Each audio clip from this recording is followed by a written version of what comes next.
those of you that are into lesbianism or you are LGBTQ and you are struggling so hard to get out of it, you need to watch this video. The lady I'm about to interview right now wants to share her story, how she got into lesbianism, how she got out of it, and she also wants to help those that are still struggling with it to get out of it. This is her story. Hi, my name is Prophetess Deborah. I'm out here to share my story, how I got involved in lesbianism for a long time and how God delivered me from it, because I know this story is going to help a lot of you that are still battling with it. And this is my story. We kissed. Yes, that was the first day. Every lesbian, quote me wrong, every lesbian has a spiritual husband. Mine appeared to me. Sometimes he come with a dick that look like a snake. So you are seeing some masculine men in the party and you know their wives. And you're wondering, what are these people doing here? They are all gay. And I had about 3 white women I was dating. Physically. Were they taking care of you? Very well. In my church, so many lesbians, so many gays, so many prostitutes. I opened my door to them. Deborah, you said you were a lesbian for so many years. Can you tell us how you started it? Okay. When I was growing up, I noticed I was not comfortable in female wears because I and my niece, we grew up together, so she liked all these female wears, so my sister buys them together, like we just look like twins, but I am always not comfortable in it, so they started buying me male wears because I was very stubborn. I would fight, so, and I noticed I was liking every single thing male were doing. I was a painter, I was a break dancer, I was in a group with guys, I was the only female. I was into man of war. I was even their unit commander 1, so I was just involved in male stuff. I now noticed that I was seeing female differently. I was just seeing guys like my normal paddy, I now noticed that when I was in JSS 2, I was having this feeling for one lady in my niece's class. My niece is older than me with 1 year. So I would always go to my niece's class because I notice whenever I'm around that lady, I'm happy. There's just this joy that comes, But I later met another person. This person is like 3 years older than me in same school. So we became friends, became close. So there was a day I was sick. I was not very sound then. So this lady came to visit me when I was recovering, because we were always talking. We now noticed that she would call me by sometimes 6 p.m. We'll talk for hours, We'll talk from 6 p.m. to sometimes 12 a.m. in the morning. You get? So it kept happening for months. We just noticed that we were just glued to each other. So one day she came around to see me and we kissed. Yes, that was the first day. When I did it, I was like... Who made the first move? I think she did. She made the first move? Yes, I think she made the first. And you did not resist it? No, I didn't, because I liked her.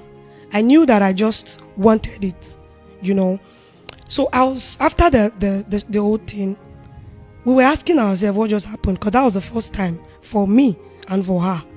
We didn't know what it was, so we started reading about it, and that was when I discovered that there is something called lesbianism. You get? Wow. So how was the first kiss? Did you enjoy it? Well, yes, I did. It was great. Like, I was just wondering. So after we had that, we just made it. We just started dating. Yes, started dating because we read about it and we became comfortable because we felt there are people who God created like this, and there are people who God created to be man and woman, We didn't know whether it was right, whether it was wrong. We were just enjoying it. That was all that matters then. So you were the male? Yes, I was the male. She was a female because I normally dress like a guy, So that was it. So I'm just wondering, what were some other things you guys did together? I just basically. How can? It's romance. Okay, it's mostly romance. Yes, it's romance and nothing. We didn't know nothing now. It was when I started growing now. Getting exposure. You know my story now. when I traveled to other countries, and I saw that there was something like strap that studs. There's something called stud that studs use. We now started exploring. You get, but from the first time we didn't know nothing. It was just basically kiss, touch, and just like that. Finger, all those things. Yes, yeah. Okay, so how then did you progress from? At which point did you break up with your first relationship, your first girlfriend? Yeah, this call of God it has always been disturbing me. So I had an encounter with the Lord 2014. So I got into ministry that 2014. Oh. Yes, I did ministry for 4 years. Just because of my family background. My mom was suffering. We are from a very poor background. We were from a very poor background. So I was struggling to just wipe that story. So I left ministry because I was not making anything, no money. I was suffering, and I needed to go to school. My dad is a king.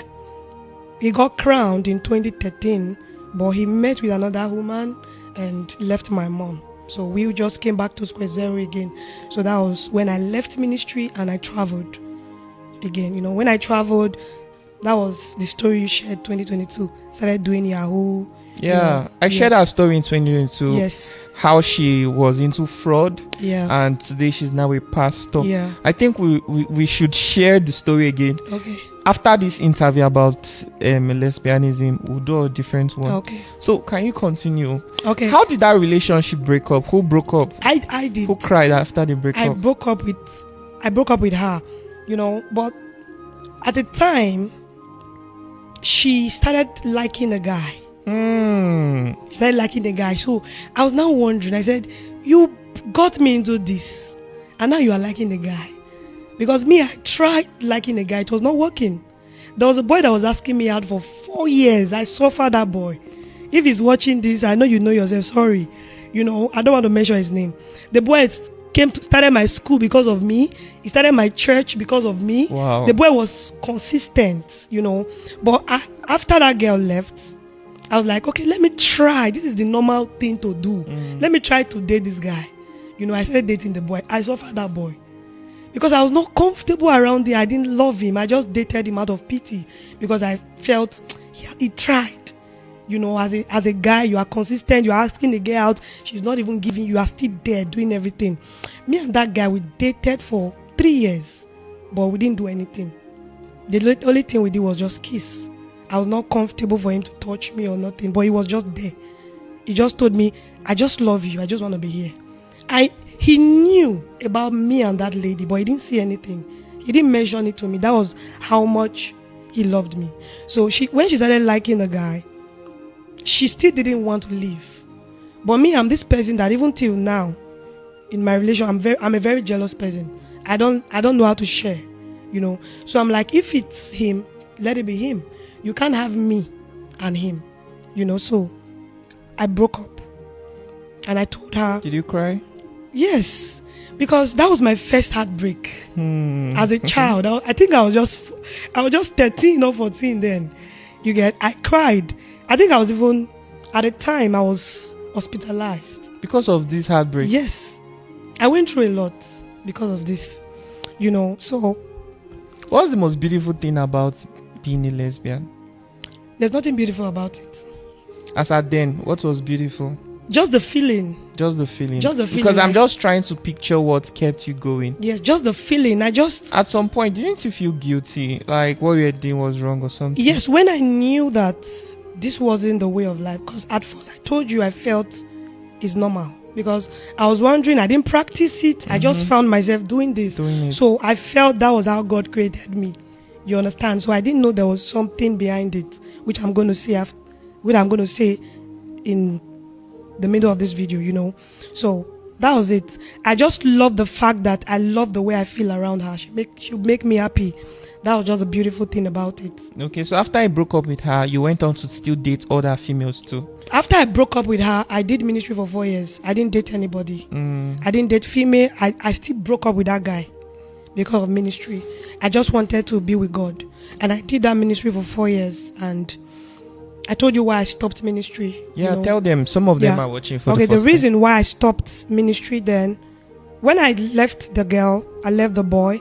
I just didn't want to do anything relationship because I wanted to just work for the Lord. So I was focused in ministry. I would go to mountains. I would do 5 days dry fasting. On Christmas Day, I would not eat. I was burning. I was catching youth young then.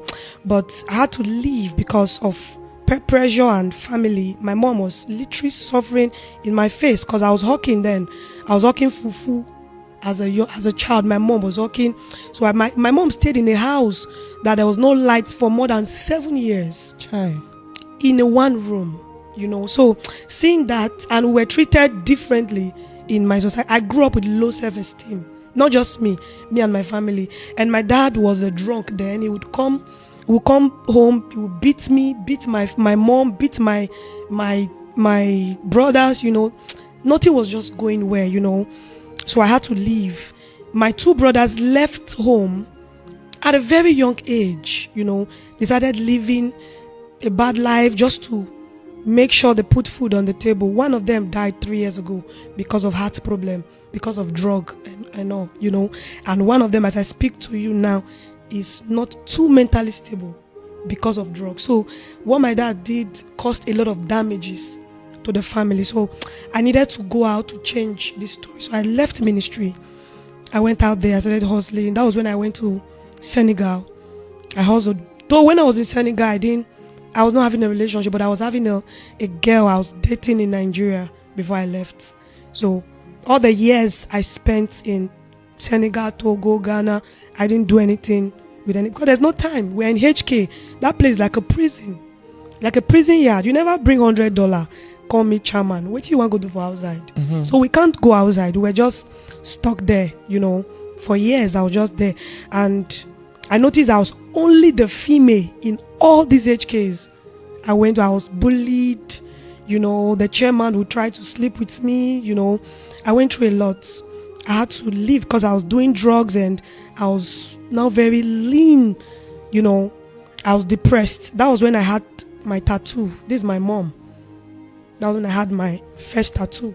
Why? Because I wanted to be seeing my mom. I had not seen her for years.